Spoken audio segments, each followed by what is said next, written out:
بسم اللہ الرحمن الرحیم۔ الصمد جل جلالہ، یہ اللہ پاک کا صفاتی نام ہے۔ اس کا مطلب ہے ہر چیز سے بے نیاز۔ اس کے فوائد کچھ اس طرح ہیں۔ اس کا جو پہلا فائدہ ہے کہ جو کوئی سحر کے وقت سجدہ میں سر رکھ کر 115 یعنی 115 ٹائم یا 125 مرتبہ 125 ٹائم یعنی کہ 125 مرتبہ اس اسم کو پڑھے گا، اس کو انشاءاللہ ظاہری اور باطنی سچائی نصیب ہوگی اور کسی ظالم کی ہاتھ میں گرفتار نہ ہوگا۔ اس کا دوسرا فائدہ یہ ہے کہ جو شخص وضو کر کے اس اسم کا ورد جاری رکھے گا وہ انشاءاللہ مخلوق سے بے نیاز ہو جائے گا۔ اس کے اللہ پاک جو کام ہے وہ اس مخلوق کے بغیر اپنی قدرت سے کریں گے۔ اور اس کا جو تیسرا فائدہ ہے وہ یہ ہے کہ جو کوئی اس اسم کو 134 بار 134 ٹائم 134 ٹائم پڑھے گا، آثار سمدانی ظاہر ہوں گے اور انشاءاللہ کبھی بھوکا نہ رہے گا۔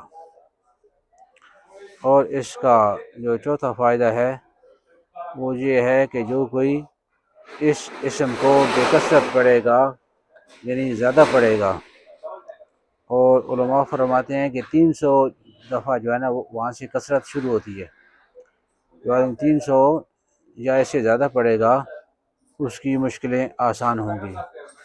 تو اللہ پاک یہ صفاتی نام ہے، اس کی جو برکتیں ہیں وہ حاصل کرنا چاہتے ہیں تو ان کو پڑھنا ہوگا۔ اس کو آدمی وضو کے بغیر بھی پڑھ سکتا ہے اگر وضو کرنے کو دل نہ کرے، لیکن جب وضو کے بغیر پڑھنا شروع کرے گا تو اس کا ایک دل نرم ہو جائے گا، دل کے اندر نور پیدا ہوگا اور پھر اس کو خود بخود وضو کرنے کو جی چاہا کرے گا۔ وضو کے ساتھ پڑھے گا تو اس کی بہت زیادہ برکتیں ہیں۔ اس لیے اس کے تو مشہور واقعہ ہے جو نبی پاک صلی اللہ علیہ وسلم معراج پر تشریف لے گئے، تو وہاں پر دیکھا کہ حضرت بلال رضی اللہ تعالیٰ عنہ کے قدموں کی جو آہٹ ہے، آواز ہے، وہ جنت کے اندر آ رہی ہے۔ واپس آ کر پوچھا کہ اے بلال رضی اللہ تعالیٰ عنہ، آپ کون سا عمل کرتے ہو کہ آپ کی آواز جو ہے نا وہ جنت کے اندر بھی آ رہی تھی چلنے کی؟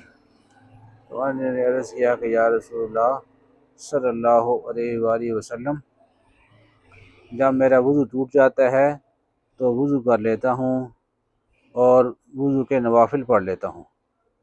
اسی دوستو بھائی اس کی بڑی برکات ہیں۔ آج کل تو سائنس بھی کہہ رہی ہے، میڈیکل بھی کہہ رہی ہے کہ وضو کے فوائد ہیں، بہت زیادہ فوائد ہیں۔